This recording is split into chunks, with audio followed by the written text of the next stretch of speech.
तो ये है आर्य सवाल का क्वेश्चन नंबर जो है 3B का एक्सरसाइज है। ये एक्सरसाइज जो है आपका 3B है। 3B का क्वेश्चन नंबर 25 है और बहुत ही ज़्यादा इम्पोर्टेंट क्वेश्चन है कि 4x + 6y = 3xy है और 8x + 9y = 5xy है। कहानी क्या है ना कि पहले जो हम लोग बनाते थे तो बाद में इक्वल के बाद जो रहता था उसके साथ एक्स वाई कुछ ऐसा नहीं रहता था, लेकिन कहानी यहाँ नया मोड़ ले लिया हुआ है। तो करेंगे क्या, कोई बात नहीं, ये एक्स वाई आ गया है, इसे कोई लेना देना है नहीं, बनाएंगे सेम टू सेम। अब क्या करते हैं, जैसे पहले बनाते थे वैसा इसके साथ भी करने वाले हैं। किसी हम क्वेश्चन के साथ दूसरा बिहेव नहीं करते, एक ही जैसे बनाते हैं।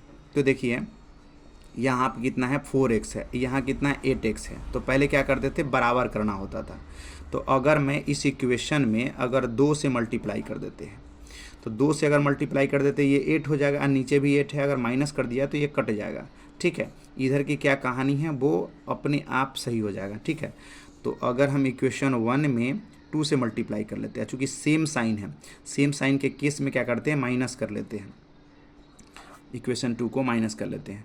तो 2 से मल्टीप्लाई करके अब वी गेट लिख देता हूँ, पाते क्या है 2 से कर देते हैं तो ये हो जाएगा 8x + 6 दूना 12y हो जाएगा और 2 से गुना करेंगे तो ये होगा 6x और y हो जाएगा। ठीक है, अब दूसरे इक्वेशन में तो मैंने कुछ किया ही नहीं तो उसको आप यूँ कहते हो लिख लीजिए। ठीक है, इक्वल टू हो गया 5xy हो गया। अब क्या करेंगे, माइनस करना तो साइन चेंज, माइनस ये प्लस है तो माइनस, ये भी प्लस है तो ये हो जाएगा माइनस। अब इससे ये कैंसिल हो गया। अब 12 में से 9 को क्या करेंगे, ये माइनस कर लेंगे। तो 12 में से 9 माइनस करेंगे तो ये आ जाएगा आपका 3y आ जाएगा। अब बात क्या है ना, 6 में से ये 5 माइनस करेंगे तो ये हो जाएगा, सीधा हो जाएगा आपका x और y हो जाएगा। क्या है ना कि कहानी क्या है, दोनों तरफ y है, इस y से इसको y काट दीजिए। ठीक है, तो आपका x = आ गया, कितना आ गया, x = आ गया आपका 3 आ गया। जब x का वैल्यू आप निकल गया, ई वैल्यू को आप इक्वेशन 1 या 2 किसी में पुट कर दीजिए। तो लिख देता हूँ putting the value of x इन 1 में कर देता हूँ। ठीक है, 1 में कर देता हूँ। 1 है क्या, एक्चुअली में 1 है क्या, 4x + 6y = है 3xy। आप 1 या 2 किसी में पुट कर सकते हैं। अब x जहाँ जहाँ x रहेगा वहाँ वहाँ 3 डाल देंगे। तो 4 × यहाँ पर 3 डाल देता हूँ प्लस 6y हो गया = 3 और फिर यहाँ x आ गया तो x की जगह पर फिर 3 डालेंगे और फिर ये y है तो y डाल दिया।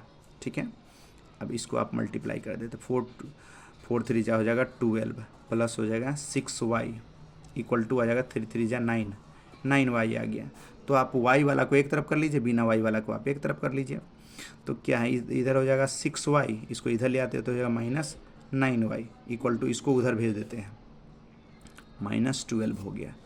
ठीक है, जब ये 12 हो गया तो 9 में से 3 माइनस कर लीजिए तो ये हो जाएगा -3y = हो जाएगा -12 और y के साथ जो भी रहता है वो y में चला जाता है, y = हो जाएगा -12 और y में हो जाएगा -3 हो जाएगा।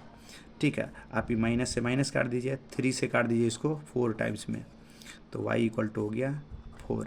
ठीक है, तो हेंस लिख लीजिए, हेंस x वैल्यू कितना आ गया, x वैल्यू यहाँ पर आया है 3, x वैल्यू यहाँ पर आया है आपका 3 तो यहाँ पर 3 लिख दीजिए। और y के वैल्यू हेंस लिखना इसलिए ज़रूरत होता है कि जो टीचर होते हैं वो चेक करने वाले होते हैं, डायरेक्ट वो आंसर देखना चाहते हैं।